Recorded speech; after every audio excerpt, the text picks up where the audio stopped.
All right, ladies and gentlemen, hello and welcome back once again to the longest running show in the world about data. It's time for DM Radio. Yours truly, Eric Kavanaugh here. So excited to have a foundational technology on the show today. Of course, we're talking about all about AI these days and Gen AI. It's very exciting. Although I just saw some stats this morning that showed confidence in Gen AI last year providing business value was like 95%. Confidence this year is like 84%. Yeah. So It's people like are drop. losing confidence in their Gen AI because they're having hallucinations, because they're having weird things happen. And I've explained it before. One of the other smart folks on our show, Mark Madsen, explained to me that in any sort of distribution curve that you get with the training data for a large language model, wherever there's a high distribution, in other words, wherever there is an area that has been widely published about, the LLMs are going to do a pretty good job because really they're Yeah. consensus engines. A lot of people don't know this. An LLM is really a consensus engine. It's going to give you the average of what it's seen based upon its training in your prompt. So if you're talking about things that are widely published, you're going to get a pretty good, clean view of what is actually happening out there. But it's not like a database. It doesn't persist data the same way a database does. Mm. But in the BI world, business intelligence and analytics and decision support, we want that crystal clarity. We do not want fuzzy answers when you're talking about the numbers and making Yeah, we decisions do. on new products, on new places to do business, or whatever the case may be. So, what brings it together? I'll tell you what brings it together: Simba intelligence. That's what we're talking about today. So, for the benefit of our radio audience out there, we'll bring our guests in just a second. Simba's been around a pretty long time. I've had them on the show years ago, and they're the folks who wrote the ODBC and JDBC drivers, which are the drivers that handle really the workload, and they are workhorses for data and have been for a long, long time. And not a whole heck of a lot of innovation was done around that. And I remember seriously 15, 10, even 5 years ago thinking, why isn't there innovation around this critical layer of the data stack? Because getting access to the data is huge. Well, we just did our little preview or presentation where we had Shawhin and Jeff kind of chimed Mhm. in a little bit there. And you can check it out on YouTube. It'll be linked to this show on YouTube. You can check it out there. And I gave my analogy of what happens with AI agents and the effect they have on your data pipelines, which I said is like your refrigerator. And your refrigerator is full with the normal AI or the normal human interaction with your systems. But if you have AI agents, they're kind of like the teenage friends of your kid that come over and raid your fridge, and then all of a sudden all your food is gone, you're hungry, and it's late, and the store's closed. You're like, oh, where'd all the bagels go? Oh, Right. that's right, the AI agents were here. AI, or i.e., my daughter's friends, and they're lovely. We love Mm. them. They're good kids. There's no doubt about it. But teenagers eat a lot. They're growing. And that's what AI agents do. They eat a lot. So how do you govern this? And folks, we're at the beginning of this phase. I mean, this is really early days in the world of Mm. agentic AI. They're kind of clumsy. They're still not really optimized to doing what they're supposed to do, but they're going to do one thing for sure. It's consume a lot of data. So with that, let me bring in, we have Shawhin Mosadeghzad of Insight Software and also Jeff Hainsworth. And I'll just throw it over to you, maybe first to Shawhin. Information architecture really matters. That's been a hot topic on our shows. I mean, we have our 18th birthday today. We've talked about information architecture 18 years ago, and it's Yeah. more important today than it was back then, right, Shaheen? That's absolutely correct. And happy birthday Thank to you. the show. What a great achievement on 18 years. You're absolutely correct. I think when it comes to the infrastructure and architecture you're setting up, at this point, when you want to introduce AI into your capabilities and solutions, it can't be an afterthought. When we think about getting the responses that you want from your data. It's one thing to let LLMs be creative in other areas, like in marketing or like writing emails. You want them to be creative. But when it comes to giving access to the data and then you present that to external parties or your internal users, you can't take that risk of letting them be creative. You want to make sure that you have the guardrails in place. What can they access? Do they understand what's happening? What are they looking at? And then the output that they bring, making sure that there is a trail of that, that you're following what they're doing at every step. Hmm. That's the big key, right? Is observing these guys. And then, you've got Google rolling out agent to agent protocol. There are lots of different things happening. It's a very fast moving space. And in fact, I'll tee up another question for Shawhin, then maybe we'll bring Jeff into the conversation here. I've been around for a long time in this industry, and so I've seen fads come and go. I remember big data, how quickly that took off. And what's interesting is that we're now at the point where the big data is very usable. Because big data back then was, kind of a mess, and we were trying to use it. We had things like Hadoop and the Hadoop distributed file system and all this stuff. It was okay. It did some interesting things. We learned a lot of lessons. But the one thing I've never seen take off faster is MCP, Model Context Protocol. It's like all of a sudden there's MCP, and within 6 weeks, there are like 30 different vendors rolling out their Model Context Protocol servers. Shawhin, can you share for our audience what an MCP is and where it fits into this architecture that we need for AI? Yeah, that's a great point. I'll try to simplify it as much as possible, and I'll let Jeff add to it. So the way I think about MCP servers, without getting too technical, is it gives me the ability to access certain tools or send applications from AI chat interfaces like a Claude, like a Chat GPT. So you see Figma coming out with it. You see ChatGPT adding more tools and applications that can be accessed. Because ultimately, what are you trying to do? You're trying to enable people to be able to do certain things, take certain actions right there from where they are. A lot of us use ChatGPT, a lot of us use Claude. And so if you're in that system and you're working, you want to be able to continue working there. You don't want to keep going to this place and to this application, et cetera.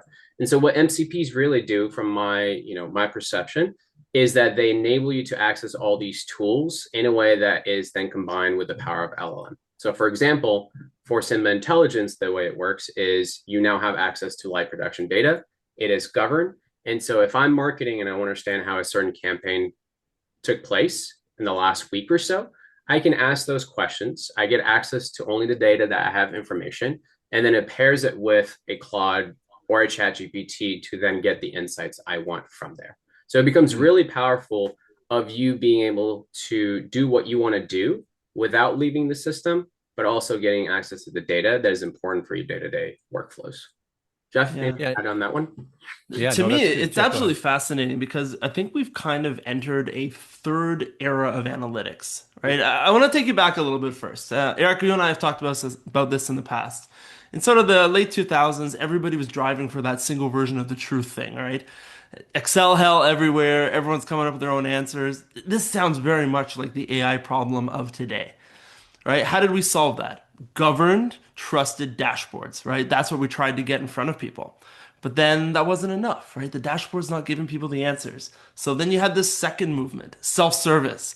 And same deal. Okay, what if I give them a self-service interface? Now they can build their own dashboards. And what did that do? That brought us right back to Excel hell all over again. Now you've got everyone building their own dashboards, no one getting their own single source of the truth. So how do we solve that? Governance, trusted, right? It's exactly the same issue.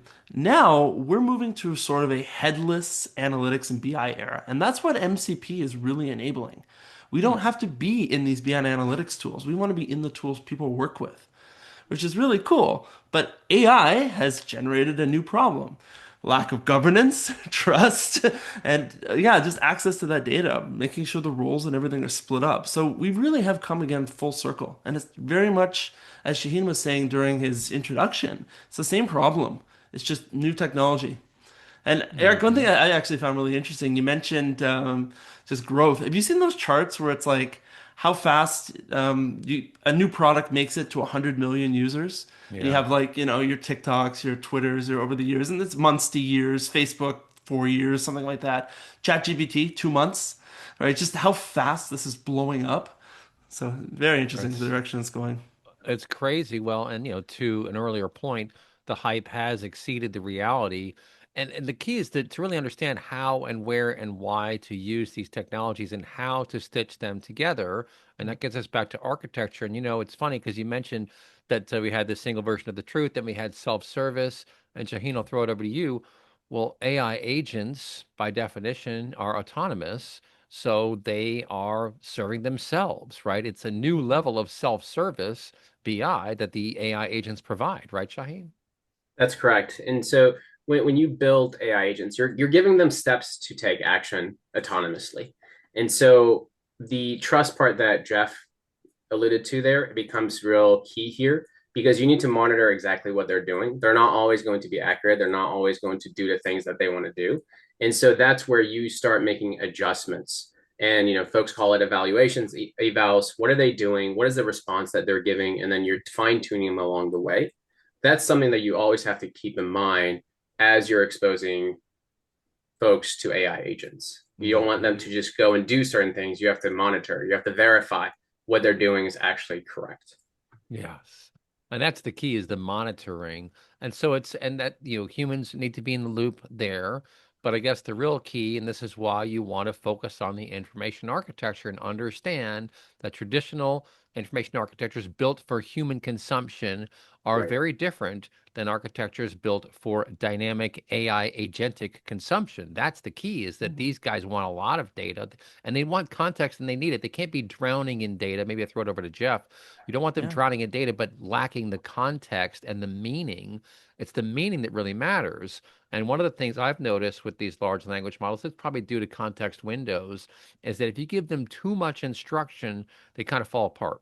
So Yeah. just like a person does, you can't give a person 8,000 lines of instruction on day one and expect them to get it right. Like, you have to slowly work your way up to becoming fluent with the tool, fluent with the technology. And that's the kind of phase we're in right now, right, Jeff? Yeah, most of the AI features that we're sort of trying to push today, really, this has nothing to do with intelligence, and it's all about the plumbing. Right? What, Hmm. what you were saying earlier about the fridge being emptied by the agents, it really seems to me like we're alluding to that problem of you give an agent ungated total access to an operational database. That is so dangerous, right? You don't know what kind of queries are being written, right? There's a big difference between something that has been optimized and deliberate versus just slapped together with a lack of understanding, right? But you also talked about context. And I think context is a really important one. If we look at tables, humans will intrinsically apply a lot of what they understand when they're looking at it. If I open an Excel file and I'm in that business, I understand what's going on, I can look at those numbers and infer a ton. Whereas the agent itself looks at that and goes, okay, I just see numbers, and it literally starts guessing because it doesn't have any of that context. And that's a key part to why a lot of this hallucination starts to happen. And again, taking it back, I love bringing this back to analytics. I think we really do see these problems over and over again. In my previous life, we did a lot of dashboard implementation. And one of the rules we had was you do not present a number on a dashboard without context. Hmm. No, if you have a bar chart, I don't care how many bars it is, if it doesn't have a target on it, throw it in the garbage, you haven't done it right. Because the person reading it may not be as in touch with the data that you are as the builder. So it's a really good rule, but AI's got the exact same problem. You have to contextualize it, or else it's just going to start guessing. Hmm. Well, and you need the governance to be, as they say, baked in, not bolted on. And Yeah. that's when you get down to things like the drivers, right? Like the ODBC and JDBC. And then Simba Intelligence is built around that with these agentic needs in mind, right, Shaheen? That's correct. And so when for example, setting up some intelligence, you're setting that governance, you're setting that column level security, you're setting that row level security. So it knows what to access, and it's done at the query. Governance is set at the query. So when it goes and starts looking, if it doesn't have access to it, it will not be able to look at that information, especially when it comes to sensitive data. You don't want to give that access. You only want to contain it to where it matters. And it's every team is different. If you're providing information to your sales folks or your support, that's going to be different to implementing it within your own applications, a product for your customers to be able to see. So that Hmm. governance really gives you that flexibility to also control what gets accessed. Yeah. Well, and that's the key. I mean, that's what governance boils down to. And, it's interesting. Maybe I'll throw it over to Jeff here. We got about 3 minutes left in this segment. I remember talking about data governance in the year like 2008, Yeah. right? It's a long time ago. But back then, you could really only govern data at the database layer or maybe at the application layer. And the lower one was too much, and the top one was not enough. And it really, you had like data governance policies, but they were on a shelf somewhere in a book that very few people read, in the manual, for example. But now, what's interesting is that this forcing function of AI, which is all the way up to the board level in terms of of seriousness really is it's a clarion call for getting your data house in order, which is governance. Because if you're not, if you can't govern the totality of data that you have for access to these AI agents, then they're going to work around and you're not going to have any governance at all. So I think it is really telling, and the mandate is very clear, Jeff, that we must get governance now, otherwise this stuff's going to go wacky, right? You bet. And the question also is, where does governance have to live? Do Hmm. I have to spend all my cycles up front and build governance into the data before I apply it to whatever is going to be reading it on the other side? Right. With Simba Intelligence, we apply the governance on the fly. So it's actually done as the server's serving up information. So you set the rules, but you have sort of three systems here, right? You've got your raw data, you've got the Simba Intelligence sitting in the middle that handles all the governance, handles the rules, and is that transition layer using MCP that we talked about to Right. the LM. But as I said, you don't have to actually go back and re-engineer your data. It's actually sitting in between. Yeah. So that Because governance is there, but it's happening kind of as needed. right. And re-engineering your data, good luck with that Fun. one. Like it's just not even going to happen. I mean, you'll start that. And that's kind of the part of the challenge, right? Is that these enterprises are in motion. I once heard an analogy that I thought was pretty impressive. To try to sort of re-engineer your data while the business is running is like trying to change your tire while the car is driving. You're not going to have a good time trying to change a tire while the car is driving. And that's why you want this layer of abstraction. And I think it's very important that in the Simba intelligence design point, you realized, hey, we need to be in between these worlds to be able to act as needed. So when the requests come in, they spin up and the governance takes place as the data is being provisioned. So you're not wasting time on the front end, you're not scrambling on the back end, you're doing it just in time, as they say, just Yeah. in time to be able to handle that governance, to be able to preserve the integrity of the information and of the policies that are running your organization. The last thing you want is someone who should not have access to financial data getting access to financial data, No. whether it's from the outside or from the inside or whatever the case may be. That's when you wind up in the headlines for all the wrong reasons, and you don't want to be there. But folks, don't touch it. I'll be right back talking to a couple gents from Insight Software here on DM Radio. We'll be right back.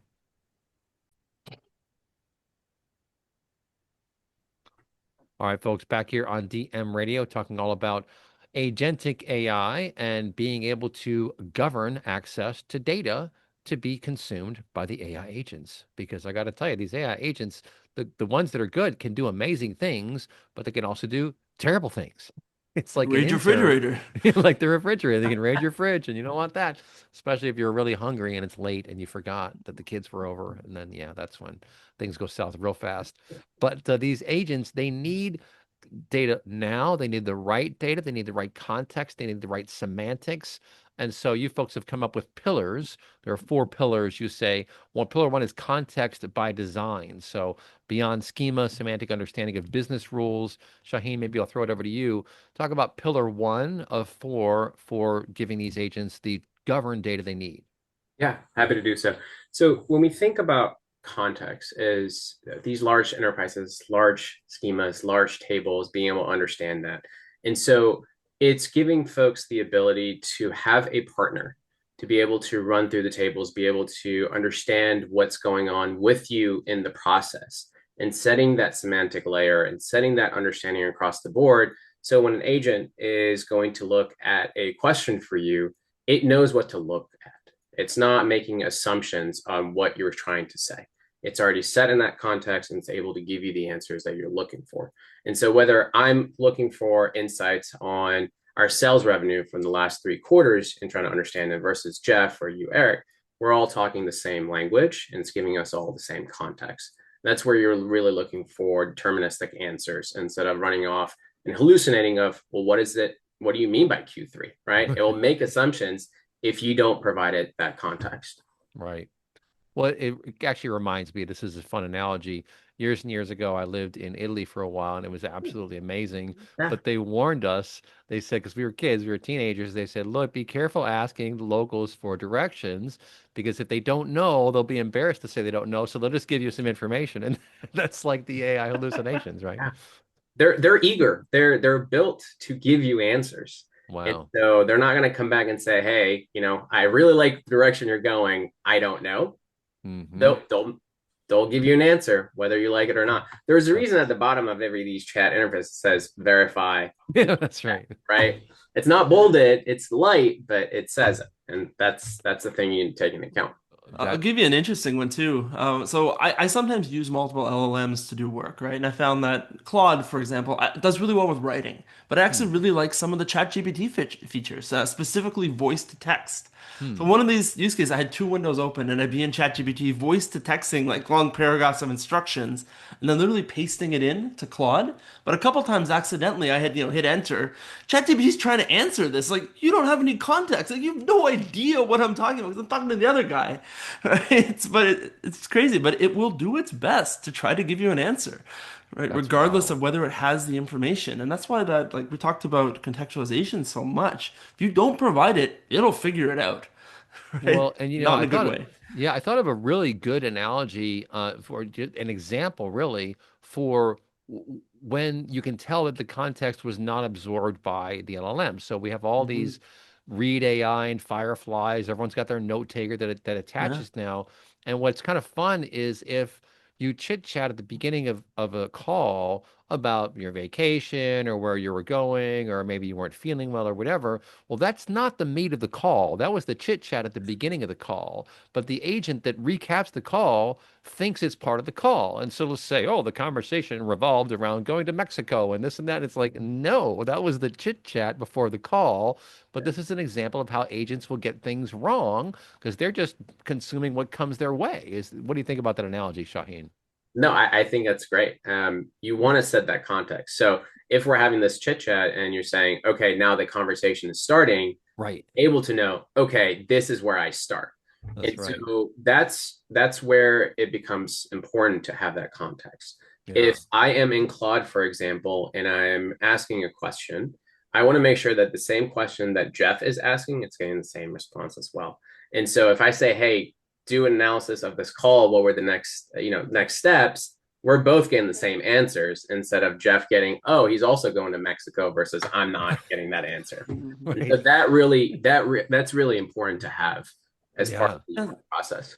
So let's talk about how we actually get context into the system. I think that'd be interesting, right? What mechanisms are available for us? We can upload basically any document because there's still an LLM on, not an LLM, there's an agent on the front end of things. Hmm. So if you have any documentation on your data structures within the data source, any business rules, any process document that you've written that has anything to do with that data, you're loading that into the system just to give it a better understanding, right? Use that context window up for that LLM so that it can, start processing better information. Yeah. Yeah. Yeah, that's important. And in terms of these pillars, one of them is governance at query time. And that's what you were Mhm. talking about in the last segment, right? Yeah. Jeff, in other words, the governance is baked into the query layer such that when the query comes through, the governance says, hold on a second, what should you get access to? It's like a traffic cop, basically, but a very advanced traffic cop that says, this is green, that's yellow, this is red, and you can only go where the green is. And so you're only opening up the pathways to the places where it's allowed to go, right? Yeah. And Shane, correct me if I'm wrong, but what we do is an interpretive layer. So using MCP, you are, in Claude or whatever LLM you want to use, you ask a question, it talks to Simba Intelligence. Simba Intelligence writes the query for you, not the LLM. Right? That way, you're not getting this randomness coming out of it trying to be creative or anything like that. We come back with the same query every time, then it gets the data.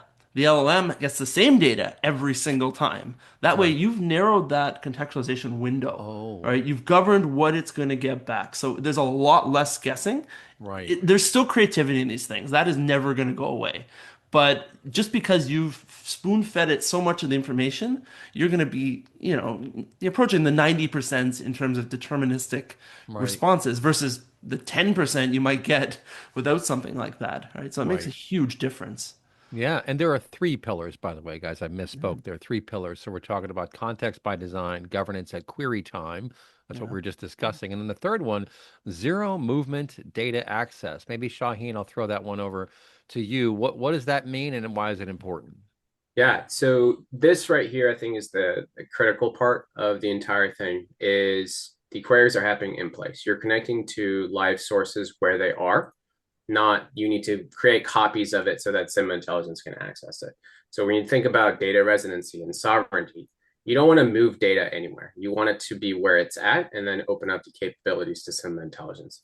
So I think that's huge to know. And then the other part is it can then be deployed on-prem if that's what you require, if it's in the cloud, if it's hybrid. It gives you that flexibility to meet you where you are and where your organization's going rather than saying, hey, let's go and create a new database and bring that data there. Contain the pipelines that are then supporting it. And then you're continuously having to spend time making sure that they don't break, your data is fresh, things like that. And all that is kind of coming together by node movement when it comes to your data. Yeah. And copies, right? We talked earlier about workarounds and how people will just pull down an Excel spreadsheet as a CSV and load it into their tool of choice to play around with. Yeah. And that's good for point in time analysis in someone's brain, but that does not solve the problem of context for AI agents. Because again, these guys, technically, an AI agent has agency. It can decide to do, it can take decisions on its own. And, a lot of times as humans, we just take all the context in our heads for granted. There's a lot of context in our heads. Once you know people, you understand when they're joking, when they're not joking. There's a great Seinfeld episode when George is working for the Yankees and he's talking to the team from Texas and they're all kind of cursing at each other because that's their lexicon, that's their language. That's not insulting to them, but Yeah. George's boss is walking by going, "Oh, what are you saying to those people? This is terrible," because he doesn't have the context. Yeah. That's a perfect example of why context matters, right, Shaheen? Yeah, that's a great example, actually, the Seinfeld example. I mean, think Yeah. about if we imagine agents like a human, right? Imagine someone joining a new company for the first time. They Right. don't really know. You can't just be like, all right, here's all the information. Good luck and figure out how we do things around here. Your manager is providing you some context. You have HR providing you some context. You learn on the go. It's not Right. like you're automatically learning things. So if we think about it that way and we treat them like that, then you're getting to a point of, okay, I need to provide you the context. And even then, as you grow and you become part of this organization, things change. So you need to be able to adapt. And so sometimes, one of the things that we've observed is for us, it's bring your own LLM, bring your own Hmm. model, what works for you. You're not pigeonholed into one that we're specifying. And the reason we do that is you get to use what works best for your organization. However, as these models get better, one thing you want to make sure is, okay, is the model that I've been using in the past still good for what we're trying to do? Models get better, they get cheaper, and the older ones get worse and worse. So what used to work may not necessarily work for you moving in the future. You need to be able to constantly keep an eye on, okay, is this model still meeting my needs? Or do I need to update it based on my needs today? Hmm. Yeah, that's an excellent point. And this is the beauty of having this governance layer baked into the architecture to where you are doing governance on demand, on the fly as the queries are coming through. Because again, to try to pre-prepare, if you will, all of your data to be AI ready is a non-starter for most organizations. Number one, it's just too much data. It's too heterogeneous. There are too many systems. I mean, it's a nightmare. It's really, and it's a problem that's been around for a long, long time now.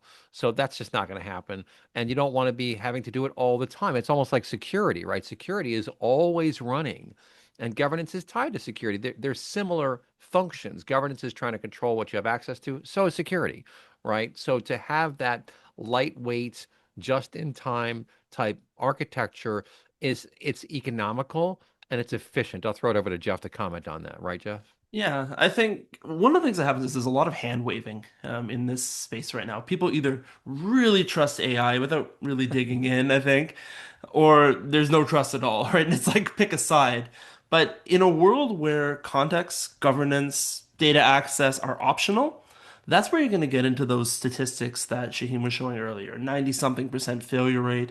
I love the term pilot purgatory. We Ooh. build a pilot, it's Oh. never getting out of that phase because you don't have all those pillars in place to get us there, right? So, yeah, if those things are optional, success is impossible. You just gave me the concept for my article, so thank you. I always Yeah. wait for That these was fun. shows. Anytime. Well, for s- that. for something to pop out, pilot purgatory. Oh, it's It'd be, cold down there. Actually, years ago, I read Dante's Inferno. I don't know if oh you yeah. guys ever read that one, but in his view of the world, the bottom layer of HE double hockey stick is frozen. It's very, Mhm. very cold down there, and you don't want to be down there, man. Dante, he was an impressive character. But you're right. So that I mean, governance needs to enable. And this is the challenge with, in general, with governance, data governance, and AI governance now is not just the data. AI governance is the model. It's the data it has access to. It's the business applications. I mean, AI governance goes threads all the way through from source to target, if you will. So it's even more important. But the problem historically with governance has been that it was viewed as a hurdle. I don't want governance. Like, give me the data that I want. What are you talking about? But what you want is, what did someone say? Seat belts don't make the car drive slower, right? Seatbelts are part of the governance structure to protect you when you're driving in the car. You can still drive fast. It's just going to protect you if you run into something and don't fly through the windshield. So that's a key aspect of governance to understand. I'll never forget that analogy. It's very powerful and it really communicates the message that, look, you want governance because with the right governance, your free play opens up. Now you can let your mind wander and really test some theories. And that's what an analyst is supposed to do, right, Shaheen? I think that's a great analogy. And then you're like, well, where did the airbags come into play, right? Right, So right, it's one of those things that again you continue to adopt to figure out what works for you. And right. so for certain companies or organizations, your governance structure may be a little bit looser because that fits what you're trying to do versus highly regulated industries like healthcare, like finance, like government, where that's no question to begin with. You have to have that from the get-go. So it Right. really applies to what you're trying to do and who's getting access. Folks Yeah. internally getting access is also going to be different than within your product or external. So a lot of things need to happen all at the same time. You just got to figure out, okay, where do we start? Like these pilots, let's make sure that's already baked into what we're trying to build, not an afterthought of, oh, now we need to take it to production. Oh, now we have all these problems. Right. Yeah. And you don't want to do that. You don't want to like start trying to figure out how to fix it once you've unleashed the fire hose, because that's what it is. You're basically opening up a fire hose of information and letting these agents get in there. Just be very, very, very careful. It's like anything. A little bit of knowledge is a dangerous thing. The other analogy I came up with years ago of training these models, and you could argue for RAG as well, is it's kind of like raising a kid. You have to be careful what you give that kid access to, whether it's the tools like a knife or scissors or something, like be careful with that, but also the information like, I don't know, curse words. And one time I had my 2-year-old on my shoulder and I lost where we were and I used the curse word and then she used it right back at me. I was like, no.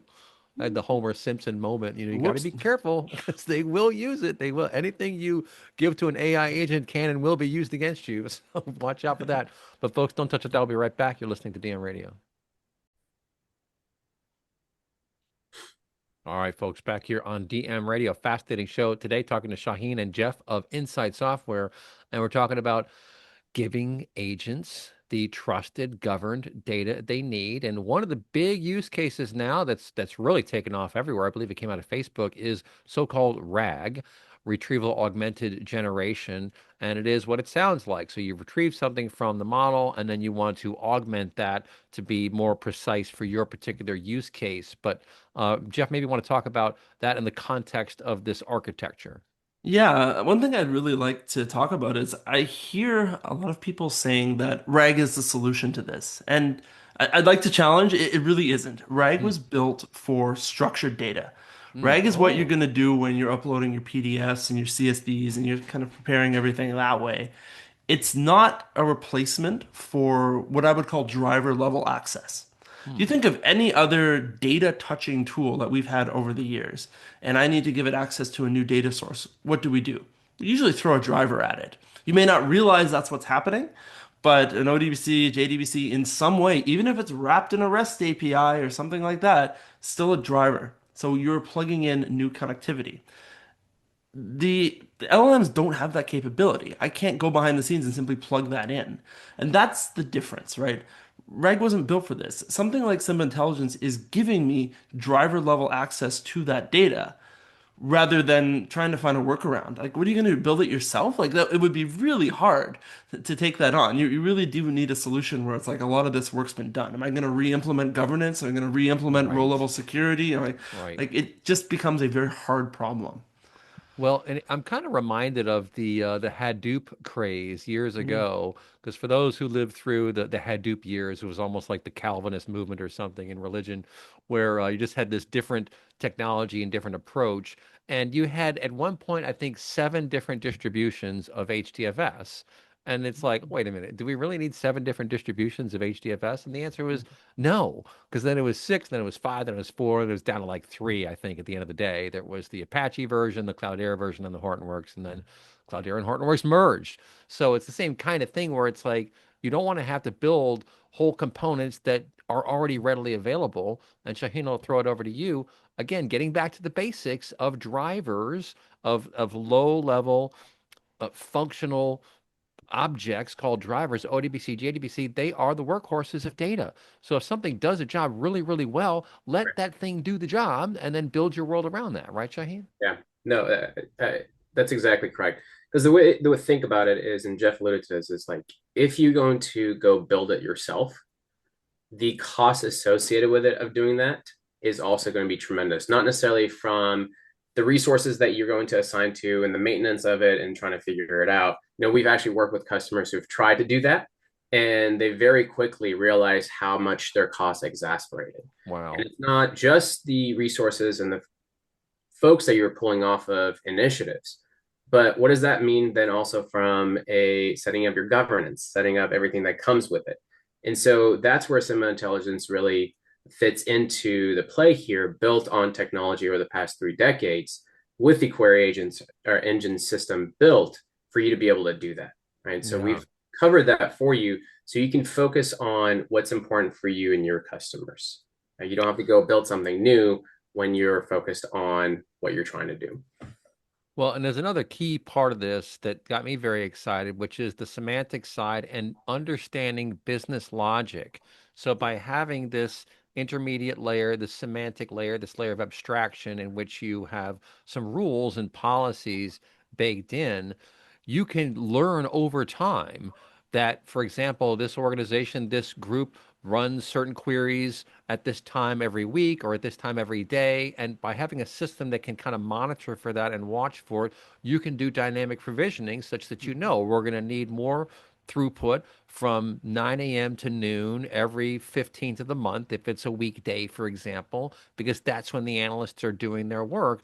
That kind of stuff. I mean, it's not new. It's a sort of load balancing essentially, but having that granularity for information access and provisioning is very compelling because when people can't get access to the data, we're kind of like the agents that hallucinate. If I can't get the real answer, I'll just make something up. What do you think, Shaheen? Well, it's interesting we talk about agents and hallucinating, but like as people, like humans, Mm. like how often do we make things up as well, Right. right? And then we interpret them different too, right? So I think that the great thing about this is it's not only providing insights to the folks that are using it, but it's also providing insights to the folks that are managing it. How is Right. this being used? What can I do to make this better? And so the way to think about it is covering two different areas, the ones that are consuming it and then the ones that are managing it and helping both groups. Hmm. That's interesting. So it's two way, and you're really trying to focus on each group as and their needs, basically. And the other big thing, I'll throw it over to Jeff maybe, is regulatory rules and regulations is compliance, is having an audit trail, is being able to go back and say, look, this is where it went, this is how it got there, this is what the end result was. If you can't explain that to an auditor or a regulator, you're probably going to get in trouble, right, Jeff? Yeah, exactly. Actually, it's interesting you mentioned that because the way we have positioned our entire portfolio at this point is we are interested in the on-premise question. We're not a SaaS offering, right? We target companies who are deep in the regulation space, have to deal with GDPR, they're dealing with data sovereignty, data residency issues, right? So that's kind of our sweet spot. So when you're talking about that, and I know that a lot of people would expect a tool like this would be SaaS. Really not what we've done. We've gone completely on premise. It's a bring your own LLM. You plug in what you need to use and go. Yeah. So we definitely want to cater towards those groups. Yeah, and to kind of leverage our TV show's name, Yeah. Future Proof, I'll throw Yeah. this one over to Shaheen. You're also, to a large extent, future proofing your organization by building out this layer because things are going to change. Models are going to change. They're getting better. They're getting faster. I saw the story of Anthropic just rolled out this legal plugin, and Yeah. Thomson Reuters stock dropped 17% in almost no time. Now, some of that, of course, is panicking, but there is something to be said for this new range of functionality that's available. But no matter what happens on the outside, your data is still going to be the corpus of your DNA, of your corporate DNA. So the better you understand your data and know how to connect it to what's happening in the outside world, that's a key success factor going forward, right, Shaheen? Yeah, I think one thing you touched on is how fast things are moving. Like we're in a world where things change daily. New models Right. are dropped, new technology is coming, new providers are coming, and it's overwhelming, to be honest. And so if you're trying to stay on top of that, you're trying to stay competitive, you're trying to not miss out. Things are moving quick. You have new incumbents and new startups joining each day and offering new solutions. You want to be able to set yourself up for future as well. So you need a solution that's also scalable with you, that's able to adapt with you over time. And that's where you're going to get with Simba Intelligence and being able to grow from there. You set the foundation, you set the governance, and you make adjustments along the way instead of then having to figure out a lot of things on the fly. Yeah. Yeah. And I'm curious to know, being the forward-looking kind of guy that I tend to be, Jeff, maybe I'll throw it over to you. Really, as Simba Intelligence is deployed and then run, and as you mentioned, it's on-prem. So we had a question about Yeah. that. It is on-prem. You're going to be learning a lot about your information architecture and your stack and your business needs. And I have to think that's going to open some doors for gradually or even in bursts re-architecting what's underneath. As you understand what's happening, you're going to get a better picture for the data that you need, the data that you don't need, for example, and be able to move that to cold storage or kind of to shift things around. I think there are going to be a lot of opportunities for optimizing the information architecture over time beyond just access to agents. But what do you think, Jeff? Yeah, you have really actually had my gears turning when you said cold storage. I wonder how much, think of the amount of operational data that's actually stored within these organizations. How much Right. do you think is actually being looked at Yeah. on a regular basis? A 5%. yeah, a fraction of a amount. The more we can open this up and actually allow people to interact and interface with it, we're probably going to find that there is re-architecture required on that back end. Hmm. Right? It's like, oh wow, we're not even recording this right. Things like that are definitely something that will uncover itself. So yeah, Right. cold storage indeed. Right. The other thing that I think we should probably make clear really quick is we've talked a lot about MCP and using AI as sort of your headless analytics engine, essentially. Hmm. But there Hmm. are other use cases that Shaheen talked about, right? There are people who are building AI applications. And those applications still have data problems. They need their agents to be able to go and access that data. So I just want to put there are other use cases that are important to discuss. Shaheen, there's another one. You want to bring that one through? Yeah, we'll bring this Yeah. up in the final segment coming up, the podcast bonus segment. And folks, if you're hearing this and you say, "Man, I've got ideas, I want to get on that show," send me an email, info@dmradio.biz, that comes straight to me. We're mapping out the rest of the first quarter right now. As a matter of fact, the year's moving fast. It's already Yeah. February. But don't touch that dial. Podcast bonus segment is coming up. You're listening to DM Radio. All right, folks, time for the podcast bonus segment here on a fascinating show here today, talking to Shaheen and Jeff of Insight Software, all about agentic architecture, giving AI agents the fuel that they need. And Jeff was talking about a couple different use cases, AI apps being one of them, and for MCP. But Shaheen, what are some of the other use cases for these technologies? Yeah, that's great. So we see it as a blank canvas of what Sim Intelligence can provide for you. So every company and every organization's use cases are going to be different. Oftentimes they'll have multiple use cases. And so if you're trying to provide your team and enable them to utilize the data that you have to make the decisions quicker instead of having to file tickets for the data teams and then get the information that you need, like how quickly can you close that gap of time to insight? Then you're looking at using something like Claude and connecting your MCP server, for example. You have folks that you have analytics, right? So we provide Logi Symphony, our analytics solution. The other piece, though, is you can pair it with Simba intelligence with a chat interface. So you're taking your data from being static. I'm looking at a chart, I see sales are going down, and then you pair it with Simba intelligence to figure out why. Okay, I see it's going down. Is it by category? Is it by product? Is it by sales rep? What is it? What's causing it to go down? So now you're having conversations with your data that's built on the dashboards in the past. And oftentimes, what you may find is, hey, I don't want to actually expose this to the end user from a front end perspective or UI perspective. I want to embed this in the background. So call this background intelligence, pairing it with your own technology to get the right data that you need at the right time to then expose that in a way that you feel is appropriate for your Hmm. end users. Wow. That's cool stuff. Yeah. And I just read an interesting stat today. Maybe I'll get you to comment on it, Shaheen, and then Jeff.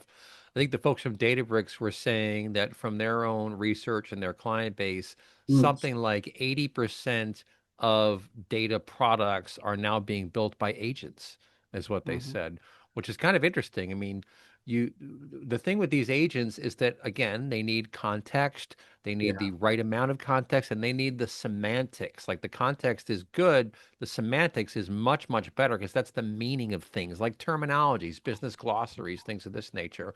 But as that moves forward, we do have to be careful because they can build cool things quickly. They can also build bad things quickly.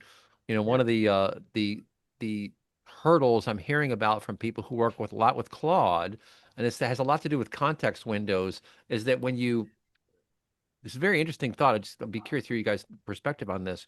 When you give Claude something to do, of course, it has a context window, and so it's kind of cranking away. And something happens about halfway through the context window where the tokens are half done, where it's like, all right, now I only have half as many. I better start cutting some corners to get the Yeah. thing done. Do you know Yeah. about that? I see you shaking your head or nodding your head there. What do you think, Shane? No, that's definitely true. So I mean, if we think about ourselves, right? I when I start my day, nothing in my head. It's a green field. I have a lot of energy and brain power. Around 2 or 3 after lunch, my brain power starts getting less and less. So I'm trying to wrap things up. And so your decisions you're making might not be as fresh as they were in the morning. And ultimately, what are they saying? Thinking, right? And so if they're thinking early on when that context window is small and they haven't used much of it, they're able to think better. As you Hmm. then start to summarize and summarize and summarize and summarize, you start losing a lot of that context and they're making a lot of assumptions. So Wow. you want to take that into consideration Right. as these things are happening. The other Right. piece that you mentioned too that's important is you got to have that human in the loop. You got to have that expert in the loop. Observe what the LLMs produced, especially like in coding today. You can't just let it run loose and do its thing. You want experts to be able to review it, validate it, whether it's QAing these days and looking at the code, adding comments and making things better. But if I'm not an engineer by trade, so if I tell Claude, go build me this application, this pipeline, it will go do it. I'm like, oh, this is great. But it comes with a lot of flaws because I don't understand it. And so Right. you need someone to be able to understand, review, and verify.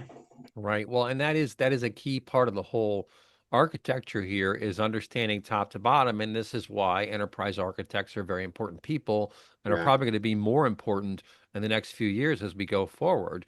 Because, and maybe I'll throw it over to Jeff to kind of close us out here a bit. But again, the agentic profile, their resource needs are much, much different than humans. And the more you use them, the more they're going to start consuming. And so you really have to be careful about this, but that's why you want this layer of semantics, of intelligence, and of access, this governance layer, the traffic cop for which data to give to which agents at which time, and keep monitoring that stuff because it's almost like when you take your hand off the wheel. I mean, I just drove 6 hours to New York and back in a day for a particular need for the family. And I know, man, you cannot be taking your eye off the road for very long at all. And in fact, I was going up, I was talking to the wife, and we're kind of going up this hill on I-80 heading towards New York, and it's dark outside and it's snowing a little bit. And I just looked at it for a second. I looked back at the road. There's a deer right in front of me. Okay, probably like 150 feet, maybe even 100 feet. And I'm like, whoa, I had an 18 wheeler behind me. I slammed on the brakes, did not hit this deer. Thank God for the deer. And I think that the truck probably moved too because he saw me swerve hard right and then hard back left again. You cannot take your eye off the ball for long, Jeff Hainsworth, with these systems because they can do a lot of good fast, they can do a lot of bad fast, right? Closing Good comments thing for you you. had some context left in that Well, turn. yeah, right. Because it would have Absolutely. been trouble. Yeah, I did want to end it really quick with one piece on the human in the loop idea and to what you were saying about context. One of the things we do is data readiness and data prep, and it's all done through an agentic workflow. So Hmm. what we do, it looks at the tables, it's looking for relationships, it's cleaning up data, it's doing what's it called, duplicate removal, all that sort of I don't want to say grunt work, but things that take a lot of time, right?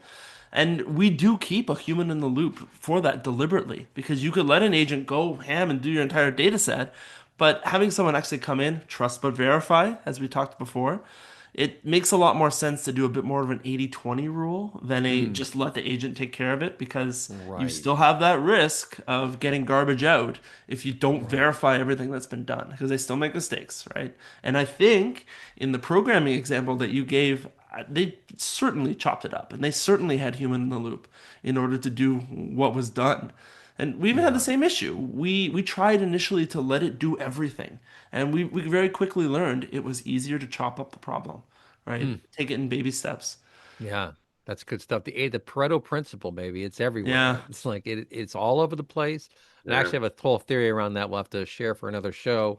There's a yeah, sort of second layer because there's a 64%, there's a 16%, there's a 4% because you think 80/20. Well, zero point 0.8 times zero point 0.8 is 0.64, zero point 0.8 times zero point 0.2 is 0.16. So these are the real numbers because it's usually not so clean. It's usually a little bit deeper than that. But to your point, there are going to be times when you absolutely positively want the human in that loop. That's the guy we interviewed the other day. They use AI for insurance claims, and he says for denials, it is always a person. We don't ever let an agent do a denial on its own because it's a very serious thing. And so that was their control point is if it's a denial, it goes to a person to handle that manually. We're not going to automate that. You got to know what to automate, what not to automate. But look these gentlemen up online. Fantastic show today. Insight Software, thanks to our sponsor for letting us bring you this content free of charge on our 18th birthday. Send me an email if you want to be on the show, info@dmradio.biz. You've been listening to DM Radio.